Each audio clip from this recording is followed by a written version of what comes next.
오늘 만나뵈서 반갑습니다. 너무 좋으시죠? 네. 여러분, 제가 여름방학 3주에 걸쳐서 제자가 되는 길, 또 제자로 사는 길, 또 제자로 세워가는 길에 대해 설교를 나누려고 합니다.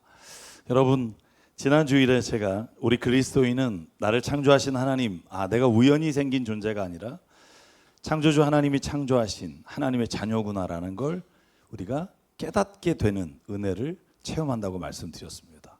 그래서 하나님의 자녀에게는 특권이 있습니다. 하나님의 자녀에게 주시는 권리가 있습니다.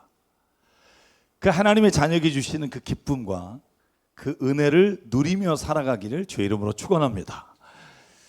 그리고 제가 무슨 말씀을 드렸냐 하면, 그런데 우리가 하나님의 자녀의 특권과 권리만을 누리고 산다면, 그래서 하나님의 자녀답게 살지 못한다면 그건 온전한 믿음을 가지고 사는 그리스도인이라고 말할 수 없다는 겁니다. 하나님의 자녀로, 쉽게 말하면 우리가 부모님의 유산을 물려받지만 부모님의 뜻대로 살지 않으면 그걸 정말 훌륭한 자녀, 자랑스러운 자녀라고 말할 수 없듯이, 우리가 하나님의 은혜를 누리고 하나님이 주신 복을 받았다면 하나님의 자녀답게 살아야 되는 책임과 의무가 있다는 거예요. 그게 바로 제자로 우리가 되었다라고 말한다고 말씀을 드렸습니다. 여러분, 오늘 둘째 날입니다. 오늘 드리고 싶은 말씀은, 그렇다면 예수님의 제자, 하나님의 자녀답게 사는 것은 무엇을 말하는가 하는 겁니다. 어떻게 살아야 하나님의 자녀답게 사는 걸까? 궁금하지 않으십니까? 잘 살고 계신가 봐요. 내가 꼭 남편과 아내에게 물어볼 겁니다. 어떻게 살고 계시는지. 사랑하는 여러분, 제일 먼저 말씀드리고 시작하고 싶은 건, 그리스도인은 믿음으로 됩니다. 그런데 제자는 훈련으로 됩니다. 이게 너무나 다른 길이에요. 여러분, 우리가 예수 그리스도를 믿음으로 말미암아 구원 얻고 기쁨을 얻어요. 왜? 내 삶의 목적과 방향 없이 그저 세상 가운데 무엇인가를 추구하며 살다가 내가 이게 사는 게 아니구나. 진짜 삶은 내 삶을 원래 창조하신 하나님을 만났을 때 내 안에 주시는 그 은혜와 기쁨이 있구나라는 걸 믿음으로 얻지만, 우리가 자녀답게 살려면 우리가 때로는 어려운 훈련도 감당해야 합니다. 우리가 세상에서 하나님의 자녀답게 살기 위해 가장 중요한 건 내 삶의 목적과 방향이 지금까지 걸어온 길과는 다른 방향으로 설정이 돼야 합니다. 여러분, 그건 자연스럽게 되지 않아요. 그냥 예수 믿으면 자연스럽게 그리스도인답게 산다고요? 그런 길 있으면 저한테 좀 알려주십시오. 피나는 훈련이 필요합니다. 왜 그러냐고요? 여러분, 우리는 한 번도 세상에서 하나님의 자녀로 어떻게 사는지를 배운 적도 없고 살아본 경험도 없기 때문에 그래요. 우리는 이 세상의 법칙을 따라 살았고 그렇게 배웠고 그렇게 앞으로도 살 그런 세상에 살고 있습니다.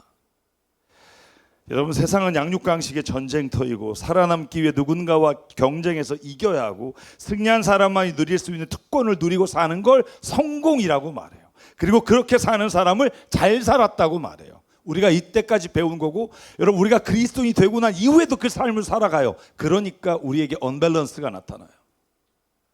하나님의 사랑은 체험했는데 세상을 사는 방식과 목적은 똑같아. 그러니까 우리가 힘든 거예요. 우리 그리스도인은 세상의 가르침이 아니라 예수께서 하신 말씀을 따라 살아가야 합니다. 우리가 화끈한 무슨 어떤 은혜를 받는 게 중요한 게 아니라 자녀답게 사는 것을 성경 가운데 배우는 게 중요합니다. 그러므로 여러분, 어쩌면 우리가 하나님의 자녀답게 살기 위해서는요, 처음부터 다시 시작해야 돼요. 여러분, 수영 잘하시나요? 물에 뜨시나요? 저는 물에 안 떠요. 꽤 노력해도 잘 안 떠요. 여러분, 왜 안 뜰까요? 제가 그래서 한번 찾아봤더니 수영할 때 하면 안 되는 6가지 전 다 해요. 얼굴을 물에 넣어야 된다는데 못 넣어요. 힘을 주지 말라는데 힘이 더 들어가요. 여러분, 여기에 있는 6가지, 발차기를 크게 하지 말라는데 여러분 죽을 것 같은데 어떻게 발차기를 작게 해요? 여러분, 왜 우리가 수영을 못하는지 아세요? 물에서 살아본 경험이 없잖아요. 어류는요 물에서 살았기 때문에 자라는 거예요. 여러분 우리는 세상에서 사니까 우리는 누가 안 가르쳐줘도 세상에 살아가는 방식대로 사는 건 능숙해요. 근데 문제가 뭐예요? 하나님을 믿고 우리가 구원받은 자녀로 살지만 여전히 세상의 목적과 삶의 방향이 예전과 똑같아. 그래서 우리도 힘들고 하나님도 힘들어요. 여러분 물속에 수영을 하려면 우리의 몸을 물에 맡겨야 하고요. 발차기와 손동작 하나하나를 배워야 합니다. 마찬가지로 우리가 이 땅에서 하나님의 자녀답게 살려면요, 주님의 제자로 살아가려면 지금까지 살아온 방식과는 다른 방식의 삶을 배워야 되고 훈련해야 되고, 여러분 예배 1시간 드리는 이 시간에 은혜 받는다고 해서 되는 게 아닙니다. 알아요, 들었어요, 봤어요. 여러분 그렇다고 수용을 할 수 있는 게 아니에요. 내가 들어가서 푸덕거리며 살아남으려고 애쓰며 훈련해야 물에서 뜰 수 있고 수영할 수 있어요. 하나님의 자녀답게 살려고 세상에서 실패하고 물을 먹더라도 내가 노력하지 않으면 저절로 될 수 있는 게 아니라고요. 여러분 왜 제자들을 예수께서 데리고 다니시면서 3년을 가르쳤겠어요? 여러분 그러고도 실패했잖아요. 사랑 여러분, 그래서 성경은 우리에게 믿음으로 구원받지만 구원받은 자녀에게 주시는 말씀은 뭐냐면 거듭나야 한다는 거예요. 여러분 거듭난다는 말을 되게 어렵게 생각하는 분이 있어요. 여러분 요한복음 3장 4절과 6절을 읽으면 이런 말이에요. 너희가 지금까지는 해본 적이 없는데 거듭나야 한다는 말이 뭐냐? 다시 태어난다는 말이다. 다시 태어난다는 말을 원어로 보면 뭐냐? 게네데 아노덴. 게네덴이 난다는 뜻이고요, 아노덴은 위로부터라는 거예요. 지금까지 육신으로 아버지에게 나서 살아갔다면 이제는 하나님의 말씀으로 나서 그 말씀으로 살아가야 하는 것, 이게 거듭나는 거예요. 쉽게 말하면 세상에서 살아가는 방식으로 여태까지 살았니? 그러면 믿음으로 구원받은 자는 하나님이 말씀하시는 그 말씀으로 살아가는 게 거듭나는 거다. 어려운 게 아니라고요. 예수께서 말씀하신 거듭남이란 세상으로부터 태어난 존재가 하나님의 자녀로 위로부터 나오는 말씀에 따라 사는 거예요. 그러니 얼마나 힘들겠어요. 여러분 예수님의 이 말씀을 사도 바울은 이렇게 바꿉니다. 거듭난다는 말을 새 사람을 입으라라고 말해요. 여러분 왜냐하면 방식은 똑같아요. 여러분 얘기한 걸 보실래요? 에베소 4장 이렇게 말합니다. 여러분이 지금까지 22절 지난날의 생활 방식을 따라 허망한 욕심을 따라 살던 삶을 버리십시오. 그 옛사람을 벗어버리고 이제 어떻게 사느냐? 하나님으로부터 주어진 하나님의 영의 말씀을 따라 하나님의 형상을 입은 자로 그 의로움과 거룩하심으로 지음받은 새 사람을 입으십시오. 여러분 방식은 똑같아요. 예전에 우리가 살아왔던 세상의 방식이 아니라 하나님이 우리에게 알려주신 방식으로 세상을 살아가는 게 거듭나는 거고 새 사람을 입은 사람의 모습인 줄 믿습니다. 여러분 그렇다면 주님의 제자로 살기 위해선 지금까지 살아온 세상의 방식과는 전혀 다른 방식으로 사는 게 뭘까? 여러분 거듭난 새 사람으로 세상을 살지 않으면 우리는 교회를 다니지만 하나님의 자녀라고 말할 수 없어요. 거듭난 자녀로 산다는 거, 주님의 제자로 산다는 걸 예수님은 이렇게 말합니다. 오늘 저희가 읽은 본문에 요한복음 8장 31절. 오늘 읽은 본문 이전에 한번 볼게요. 예수님이 이렇게 말합니다. 너희가 나의 말에 머물러 있으면 너희는 참으로 내 제자들이다. 누가 제자라고요? 누구의 말에? 내 말에? 네. 하나님의 말씀 안에 거하여 사는 사람이 제자다. 다시 말하면 하나님답게 사는 게 뭐냐? 하나님의 말씀을 따라 사는 건데 어렵지 않아요. 하나님의 말씀은 우리에게 주어져 있고 주어진 말씀대로 살면 되는데 우리가 그 삶을 살지 않아요. 그러므로 여러분 예수님의 제자가 되는 첫 번째 훈련은 하나님 말씀 안에 거하는 훈련인 줄 믿습니다. 다시 말해서 제자는 세상의 방식과 법으로 살아요. 그런데 제자는 하나님의 말씀으로 산다는 말을 좀 쉽게 풀면 이런 겁니다. 서로 경쟁하는 법을 세상에선 배워요. 거기서 어떻게 하면 이기고 살아가는지 공부를 통해서 경험을 통해서 배워요. 그런데 성경은 이렇게 말해요. 우리가 경쟁하는 법을 배우는 게 아니라 하나님의 말씀을 사랑하는 법을 배우는 거다. 제가 여러분에게 한번 여쭤볼게요. 세상에서 공부 잘하는 법, 성공하는 법, 대인관계 이런 건 배웠는데 사랑하는 법을 배워본 적 있으신가요? 왜 이러세요, 여러분? 한번 집에서나 학교에서 잘 사람을 사랑하는 법을 알려줄게라고 배워본 적 있으세요? 저절로 되는 것 같으세요? 천만의 말씀. 누군가를 사랑한다면 내 삶에서 가장 중요한 것을 줄 수 있어야 하고요. 누군가를 사랑한다면 내가 그 사람을 위해 나의 모든 걸 줄 수 있는 게 사랑하는 건데 배워본 적이 없어요. 우리는 이기심을 취하는 방법과 내가 원하는 것을 얻는 방법은 세상의 모든 방송을 통해 알 수 있지만 사랑하는 법은 배울 수 없어요. 어떻게 악착같이 성공하느냐는 배우지만 어떻게 하면 선을 행하며 어떻게 하면 사랑을 통해 하나님의 나라를 이루어갈 수 있는가를 배워본 적이 없어요. 그래서 여러분 하나님의 말씀을 듣고서도 집에 가면 엉뚱하게 살아요. 왜? 배워본 적이 없으니까. 그러므로 사는 여러분, 우리는 처음부터 한 걸음 한 걸음 다시 시작해야 합니다. 저절로 된다고 생각하지 마십시오. 은혜 받고 확 뭔가 변할 것 같죠. 천만의 말씀. 여러분 요한복음 13장 34절 이렇게 말합니다. 내가 너에게 새 계명을 준다. 서로 사랑해라.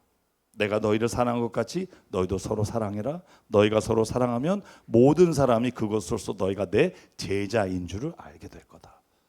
여러분 오늘 본문에서 예수님이 뭐라 그래요? 여러분 사람들이 우리를 제 교회 다니는 사람이 아니라 하나님 믿는 사람 주님의 제자구나라는 건 어떨 때 알아본다고요? 제가 질문했고 여러분이 대답하면 돼요. 제가 빨간색 줄까지 쳐놨어. 그죠? 파란색 뭐 하면? 자 한번 해보자. 뭐 하면? 너희가 서로 사랑하면. 옆에 앞에 사람과 앙수할게. 우리 사랑합시다. 주 이름으로 사랑합시다. 부부끼리도 해봐요. 사랑 안 해봤잖아. 그죠? 서로 사랑합시다. 여러분 예수가 이렇게 말씀하지 않았어요? 너희가 날 잘 따라다니면 혹은 너희가 진짜 헌금 많이 하면 너희가 진짜 교회 안 빠지고 다니면 너희가 성령으로 방언하면 너희가 예언하거나 귀신을 쫓아내면 사람들이 너희를 내 제자인 줄 알 거라라고 말하지 않아요. 그거 쉽게 말하면 안 해도 돼요. 그런데 사랑하면 사람들이 이렇게 말할 거야. 진짜 예수님 제자구나. 여러분 교회 안에 다툼과 싸움과 미움이 있으면서 우리는 행복하다. 여러분 천만의 말씀. 그건 하나님이 원하시는 말씀을 따라 살아가는 거듭난 자녀들이 아니에요. 그래서 힘든 거예요. 세상은요 재수 없으면 안 보면 돼요. 여러분 교회는 재수 없어도 봐야 돼. 가뜩이나 우리 교회는 2부 예배도 없어. 걔 보기 싫어서 오후에 올 수도 없어. 그죠? 방법은 하나야. 온라인 보는 거야. 그죠? 근데 여러분 그렇게 사랑하는 걸 봐야 사람들이 저 사람이 예수 믿는 사람이구나 라고 말한다는 거예요. 이게 얼마나 힘든 줄 아세요? 이걸 해내야 돼요. 왜? 예수께서 그렇게 하셨으니까. 너희가 나를 본받아 살아라. 내가 너희를 위해 나 자신을 주었고 십자가에 죽기까지 사랑한다는 게 너가 얼마나 어려운지를 알기를 원한다. 근데 그렇게 할 때 사람들은 너희가 내 제자인 줄 알게 될 거다. 우리가 세상에서 진심으로 사랑하며 살면 내가 약간의 손해를 끼친 사람에게도 그래 너 그럴 수 있지. 내가 조금 너에게 줬다고 생각하지 라고 내 마음을 그렇게 살아가면 주님의 제자인 줄 알게 될 거다. 그러면서 마태복음 22장에 예수께서는 두 가지 사랑을 알려주십니다. 첫째는 여호와 하나님을 사랑하는 겁니다. 내 마음을 다하고 뜻을 다하고 힘을 다하여 하나님을 사랑하십시오. 왜?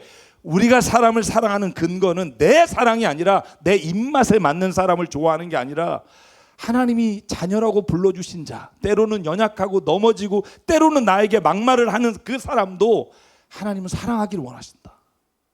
그래서 나에게 주님이 이렇게 말합니다. 하나님을 먼저 사랑해라. 그리고 네 이웃을 네 몸과 같이 사랑해라. 이것이 온 율법과 예언서의 본뜻에 달려있다. 사도 요한은 심지어 이렇게 말합니다. 제가 별로 안 좋아하는 성경 구절이에요. 아니 좀 싫어하는 성경 구절이에요. 같이 한번 읽을까요? 시작. 그리스도께서 우리를 위하여 자기 목숨을 버리셨습니다. 이것으로 우리가 사랑을 알게 되었습니다. 그러므로 우리도 형제 자매를 위하여 목숨을 버리는 것이 이걸 못 읽겠어요. 마땅한데 못 읽겠어요. 여러분 이렇게 사십니까? 전 못 살아요. 여러분 제가 여러분을 위해서 목숨을 내놓을 수 있을까요? 그렇게 믿어주시면 고맙지만 전 못해요. 왠 줄 아세요? 부자에게 말한 거 여러분 기억하시나요? 예수께서? 예수님 따라갈래요? 그래? 네 소유를 다 팔아서 가난한 자 나눠주고 날 따라와라. 오씨, 뒷머리 긁고 가요. 저도 그럴 거예요. 왜 그런 줄 아세요? 만약에 저도 하고 여러분도 한다면 할 수 있을 것 같아요. 내가 마목사님이 어려워. 그럼 내 재산 다 팔아서 도와줘. 내가 어려울 때 마목사님의 전 재산을 팔아서 도와줘. 할 수 있어요. 나. 장로님 원사님들이 그렇게 해주면 저도 할 수 있어요. 여러분 이게 인간이 가지고 있는 근본적인 이기적인 마음이에요. 그래서 못해요. 여러분 초대교회는 어떻게 살았다고요? 여러분 한번 보실래요? 사도행전 4장이에요. 많은 신도가 다 한 마음과 한 뜻이 되어 아무도 자기 소유를 자기 것이라 말하지 않고 모든 것을 공동으로 사용했다. 사도들은 큰 능력으로 주 예수의 부활을 증언했고 은혜를 받았고 34절 그들 가운데 가난한 사람이 한 사람도 없었다. 왜냐하면 땅이나 집을 가진 사람들은 그것을 팔아 그 판 돈을 가져다가 사도들의 발 앞에 놓고 사도들은 각 사람에게 필요에 따라 나눠줬다. 이렇게 하면 할 수 있어요. 저. 여러분 아나니아 삽비라가 왜 죽기까지 했을까? 여러분 그게 한 사람이 깨지면 모든 공동체가 깨져요. 여러분 모든 사람이 소유를 바치는데 숨겨놓거나 자기가 자기 걸 취하잖아요. 그러면 하나님의 사랑의 그리스도의 공동체가 깨져요. 그래서 여러분 좀 이렇게까지 죽일 수 있을까라고 하지만 그 당시에는요 그것이 엄청난 죄예요. 여러분 저는 제가 장담하는데 저희가 이 세상에 사는 날 동안 이런 세상은 안 올 거예요. 우리 교회도 안 돼요. 왜? 한두 사람만 안 해도 이건 끝나요. 제가 왜 이렇게 말씀드리냐 하면 우리가 선을 행하며 살지만 그러나 우리는요 그 선의 제한을 가지고 살아요. 내가 손해를 보지 않는 한, 내가 먹고 사는데 지장이 없는 한, 내가 생각하는 수준의 삶을 누리는 한 내가 누군가를 도울 수 있지만 모두를 내놓을 수는 없어요. 왜냐하면 단 한 사람이라도 그렇게 살지 않으면 그 공동체는 서로 의심하며 깨지며 더한 아픔을 겪기 때문에 여러분 그래서 우리는 이 세상과 하나님의 나라를 동시에 사는 게 힘들어요. 이게 힘든 거예요.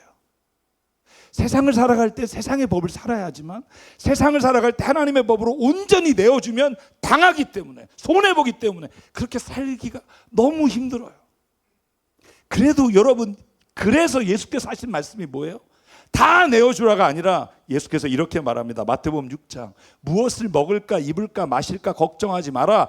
그리고 이것을 먼저 구하지 마라. 너희는 먼저 하나님의 나라를 구해라. 하나님의 사랑의 법을 먼저 구하는 법을 훈련해라. 그러면 나머지 세상에서 너희가 누리고자 하는 걸 하나님이 주신다고 믿는다. 사랑하는 여러분, 우리는 이 세상을 살아갈 때 불가피하게 세상의 법과 하나님의 법을 동시에 살아갑니다. 그러나 하나님의 자녀답게 살기 위해 우리에게 주신 말씀은 뭐냐? 우리가 먼저 하나님의 법으로 살아가는 훈련을 하라는 거예요. 때로는 손해보고 때로는 힘들어도 그렇게 살아가는 사람을 보고 세상 사람은 말할 거라는 다르다. 아 정말 그리스도인은 다르다. 아 진짜 하나님 살아 계신가 보다. 우리를 보고 사람들은 하나님을 보게 될 거라는 겁니다. 사랑하는 여러분, 저와 여러분에게 이 은혜가 있길 주의 이름으로 축원합니다. 우리가 이 세상에서 하나님의 말씀을 따라 사랑의 법을 훈련하며 살아야 합니다. 그러기 위해 교회 공동체가 필요한 거예요. 여러분 만약에 혼자 예수님 믿고 혼자 온라인 보고 혼자 우리가 신앙생활 하잖아요. 우리가 누군가와 부딪혀서 내 자신을 내어주거나 내 자신이 손해보거나 누군가를 위해 뜨겁게 기도하며 그 생명을 위해 나를 던져본 경험이 있을까요? 아니 기껏해야 가족. 그래서 예수께서는 교회를 사랑하신다고 말해요. 왜? 교회는 세상과 다른 하나님의 나라의 법칙이 이루어지는 곳으로 하나님은 세워가기를 원하시는 줄 믿습니다. 여기에는요 그래서 사랑의 법이 통해야 돼요. 여기에서 만약에 목사나 아니면 모든 성도들과 직분자들이 아이 목사님 그렇게 하면 됩니까? 아이 사랑한다고 다 되나요? 기도한다고 되나요? 라고 말한다면 예수님이 얼마나 마음이 아프실까? 세상은 그게 안 돼도 돼요. 교회는 그게 돼야 돼요. 교회는 그게 되기 위해 모인 거예요.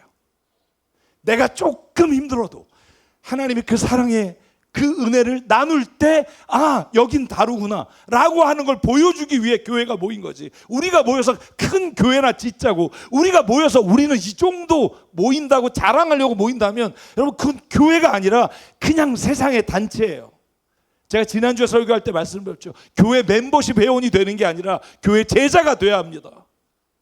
내가 멤버십 회원 돈 내고 헌금 많이 낸 사람이 영광 받고, 여러분, 그건 교회가 아니에요. 누구도 내가 주님 앞에 드려도 아깝지 않아. 왜? 다른 사람은 안 내더라도 내가 낸 이 예물이 누군가에게 하나님의 사랑의 법이 흘러가게 하시니까. 사도 바울이 말합니다.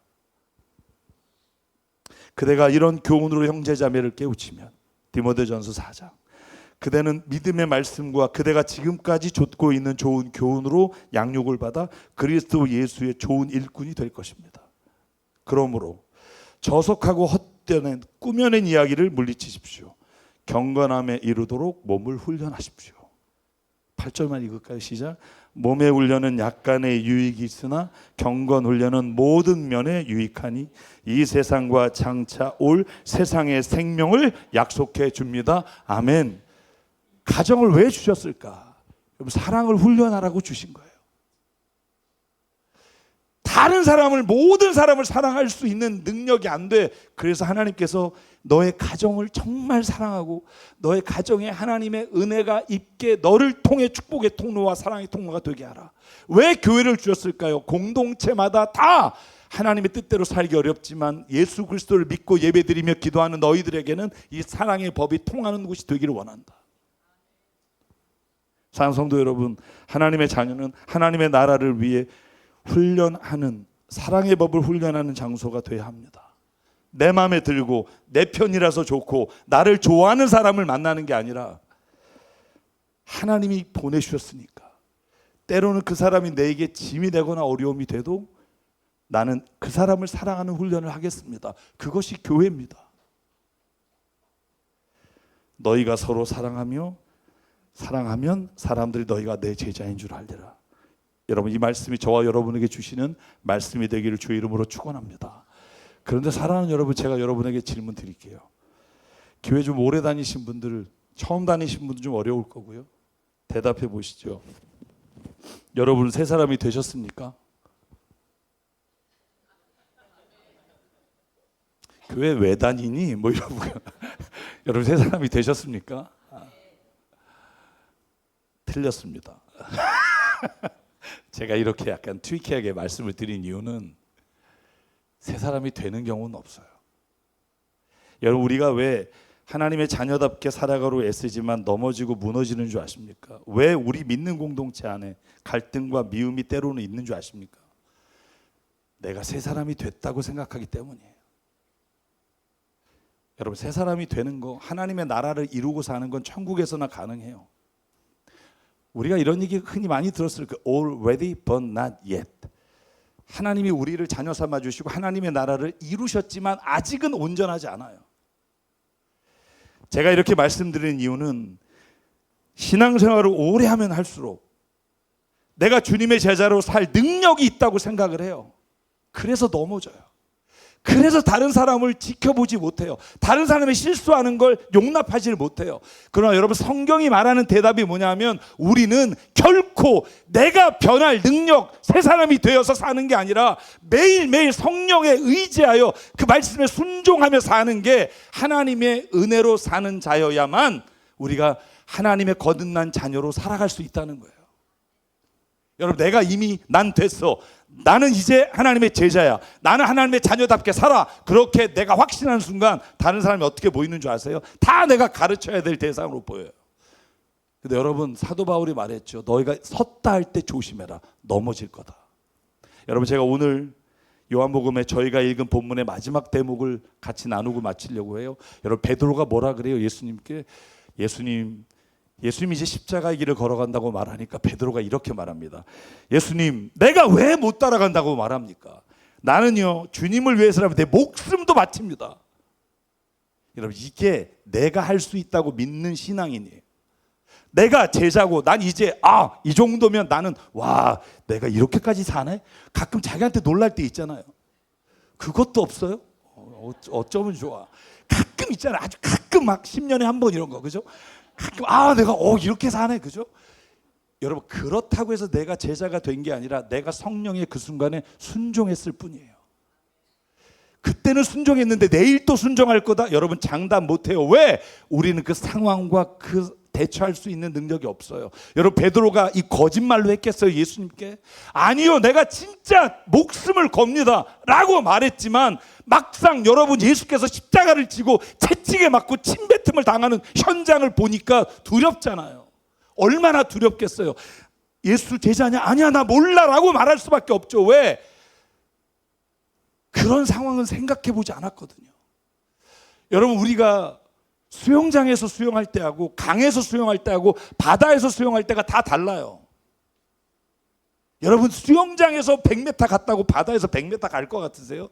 아니요. 매 순간 매 상황마다 주께 순종하는 마음이 없으면 우리가 주님의 제자답게 살 수가 없어요. 나름대로 제자로 살아보니까 이제 베드로도 야, 난 이 정도면 됐다라고 생각했지만 여러분 어떻게 됩니까? 마태복음 26장 74절. 베드로는 예수를 저주하며 맹세하였다. 나는 그 사람을 알지 못하고. 그러자 닭이 울었다. 베드로는 닭이 울기 전에 내가 나를 3번 부인할 것이다 하신 예수의 말씀이 생각나 바깥으로 가서 몹시 울었다. 나는 그럴 수 없어요 라고 주께 고백할 때, 그러나 주님 내게 이걸 할 수 있는 힘을 주세요 라고 말할 때 주께서 성령께서 나를 그렇게 할 수 있게 힘을 주시는 거예요. 새 사람이 되라고 말한 게 아니라 새 사람을 입으라고 말하는 말의 의미가 여기 있다고요. 산 여러분, 우리가 변한 게 아니라 성령님이 우리를 붙잡고 계시기 때문에 그 말씀에 순종했기 때문에 죄를 이기고 있는 중이에요. 여러분 이걸 잊지 말자고요. 이걸 잊으면 우리가 언제든지 뒤돌아갈 수 있어요. 언제라도 내가 성령님 안에 거하지 않으면 우리는 죄의 종으로 살 수 있습니다. 나는 주님 그럴 수밖에 없어요. 나를 붙잡아 주세요 라고 기도하는 자가 주님의 제자가 되는 거예요. 순간마다 성령의 말씀에 순종하겠다는 내 마음이 나를 주의 자녀답게 살게 이끌어 주십니다. 내 경험과 지식이 아니라 매 순간 성령님께 의지하기 위해 그래서 기도해야 하고, 그래서 말씀을 읽어야 하고, 그래서 세상의 가르침이 아니라 하나님이 뭘 원하시는지를 우리가 늘 말씀 안에 거해야 합니다. 우리는 언제든지 다시 죄의 길로 갈 수 있습니다라는 거 고백하는 걸 그리스도인이라고 말해요. 그래서 사도 바울이 우리에게 이렇게 말합니다. 갈라디아 5장 16절만 한번 읽어볼까요? 시작. 내가 또 말합니다. 여러분은 성령께서 인도하여 주시는 대로 살아가십시오. 그러면 육체의 욕망을 채우려 하지 않을 것입니다. 아멘. 여러분 제가 마지막으로 이 말씀만 드릴게요. 하나님의 말씀을 따라 내가 지금 살고 있는 건가? 아니면 내 경험을 따라 살고 있는 건가? 내가 지금 새 사람이 됐다고 착각하고 사는 건가를 구분할 수 있는 기준을 알아야 될 거 아니에요. 어떤 기준을 가지고 내가 진짜 성령님에 의해서 가는구나, 아니면 내가 진짜 내 의로 내가 일을 하고 있구나를 구분할 수 있는 기준을 성경에 사도 바울이 말했다고요. 그게 뭐예요? 갈라디아 5장 23절이에요. 22절부터 읽을게요. 성령의 열매는 사랑과 기쁨과 화평과 인내와 친절과 선함과 신실과 온유와 절제입니다. 그리스도 예수께 속한 사람은 정욕과 욕망과 함께 자기 육체를 십자가에 못 박습니다. 제가 마지막으로 말씀드릴게요. 여러분 우리가 성령 안에서 순종하고 있는지 아니면 내 의를 드러내는지를 어떻게 알아요? 이 성령의 열매가 내가 있는 자리에서 내가 하는 행동을 통해 이루어지면 내가 오늘도 성령께 순종한 거지만, 내가 만약에 내가 이렇게 되는 것이 하나님이 원하는 거라고 내가 행동하고 살아가면서 여러분 거기에서 하나님의 사랑이 깨지고 하나님의 평화가 깨지고 내 안에 온유함이 깨지고 내 안에 절제함이 깨지면 그건 내 의로 하고 있는 거예요. 여러분 예수께서 뭐라고 말해요? 예수께서 이렇게 말합니다. 마태복음 7장 너희는 그 열매를 보고 그들을 알아야 한다. 좋은 나무는 좋은 열매를 맺고 나쁜 나무는 나쁜 열매를 맺는다. 그러므로 너희는 그 열매를 보고 그 사람들을 알아야 한다. 여러분 아무리 좋은 말을 하는 사람, 아무리 교회를 오래 다닌 사람, 아무리 신령해 보이는 사람이라도 그 사람의 말과 삶에 성령의 열매가 아니라 오히려 다툼과 싸움과 미움이 시작된다면 그건 그 사람이 자기의 의로 신앙생활을 하고 있다고 나 자신을 보고 사람을 보고 생각해야 합니다. 그 사람을 정죄하자는 말이 아닙니다. 그러면 내가 그 열매를 맺도록 살아야 합니다. 사랑하는 여러분, 그러므로 누군가를 주님 안에서 바라볼 때 그 사람의 말을 듣지 말고 그 사람의 삶 속에 성령의 열매가 있는지를 보는 은혜가 있길 주의 이름으로 축원합니다. 그래서 갈라디아서 5장 25절, 제가 이 말씀을 저와 여러분에게 주신 하나님의 말씀으로 마지막으로 읽겠습니다. 우리가 성령으로 삶을 얻었으니 우리는 성령이 인도해 주심을 따라 살아갑니다. 아멘. 오늘 그래서 이 찬양을 좀 같이 부르려고 합니다. 제목이 그래요. 제가 이 5월에도 한번 이 찬양을 불렀는데, 주님의 자녀로 산다는 것은, 여러분 오늘은 제자로 살아봅시다. 그리고 다음 주는 마지막 시리즈인데 제자를 세워갑시다예요. 어떻게 내 삶이 예수님의 제자와 하나님의 자녀답게 사는 사람을 또 세워갈 수 있을지를 이야기를 나누려고 하고요. 오늘 찬양의 가사가 그래요. 주의 자녀로 산다는 건 불 가운데로 걸어가는 것과 같습니다. 주의 자녀로 산다는 건 나도 누군가를 용납하며 사는 것입니다. 예수께서 기꺼이 지신 십자가의 사랑으로 사는 겁니다. 때로는 우리가 불 가운데 휩싸이거나 폭풍 가운데 무너질 때가 있지만 늘 주님이 내 곁에 계시고 나를 이끌어 가시는 삶을 사는 게 주님의 자녀답게 사는 겁니다. 오늘 이 찬양하면서 주님 앞에 함께 고백하며 나가겠습니다.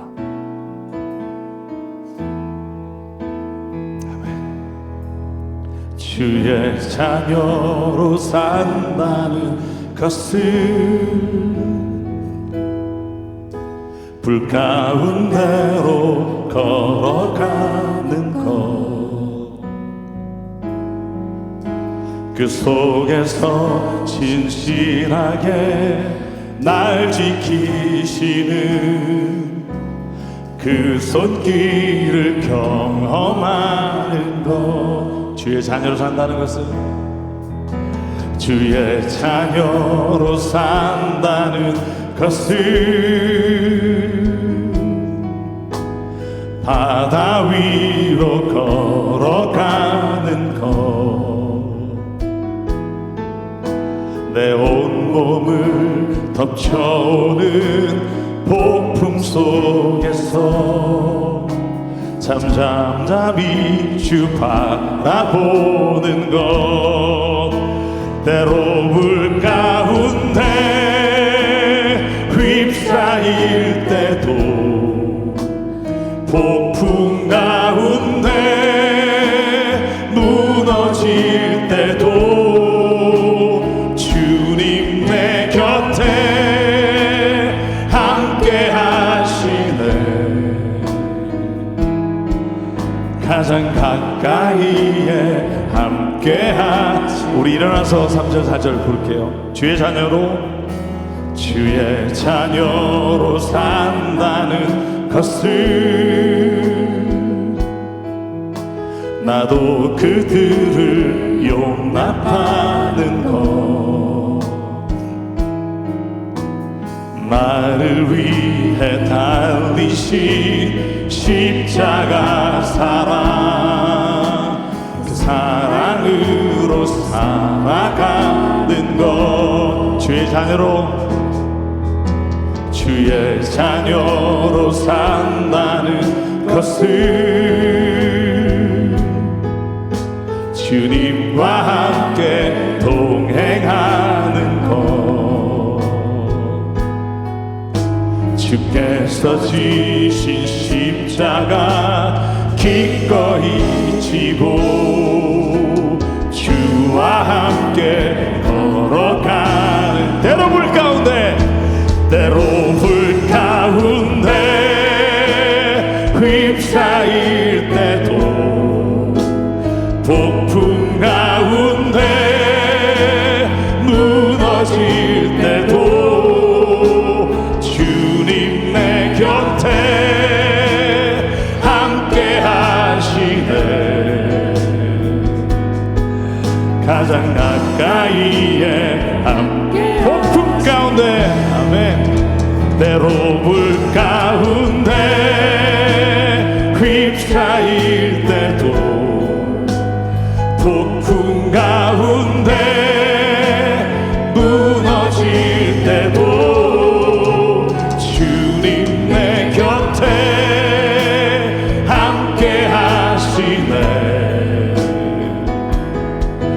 가장 가까이에 함께 하시네. 우리 함께 기도하기 원합니다. 하나님, 내가 주의 자녀답게 살기 원합니다. 하나님, 내가 주의 사랑의 법으로 주의 말씀으로 살기를 원합니다. 그러나 나는 할 수 없음을 주님 고백합니다. 어제는 일어났다가도 오늘 넘어지고 무너지는 내 모습을 너무나 잘 알기에 이제 나를 의지하지 않고 성령님을 의지하며 삽니다. 하나님, 나를 인도해 주시옵소서. 오늘 말씀을 기억하며 이 시간 우리가 결단하며 하나님 앞에 함께 통성으로 기도하겠습니다. 상관이 하나님 감사합니다. 오늘도 하나님께서 우리를 붙잡아 주시사 아버지 얼마나 성령 안에 거하며 하나님의 나라를 이 교회 안에 이루어가기를 원합니다. 아버지 정말로 내가 서 있는 자리에 하나님의 주의 열매가 맺어지기 원합니다. 내 안에 있는 미움과 저주와 욕심과 정욕이 예수의 십자가의 은혜로 무너지게 하시고 오늘도 온전히 하나님 내 안에 주의 은혜와 주의 사랑이 주의 놀라우신 역사하며 나를 아버지 움직여 주시고 이끌어 주시고 아버지 내가 있는 자리에 하나님의 놀라운 나라가 하나님의 놀라운 그 은혜가 이루어지게 하여 주시옵소서.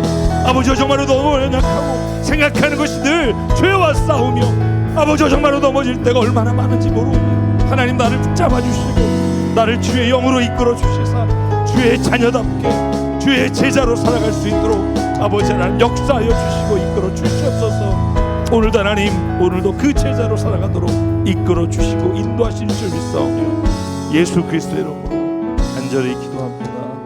아멘.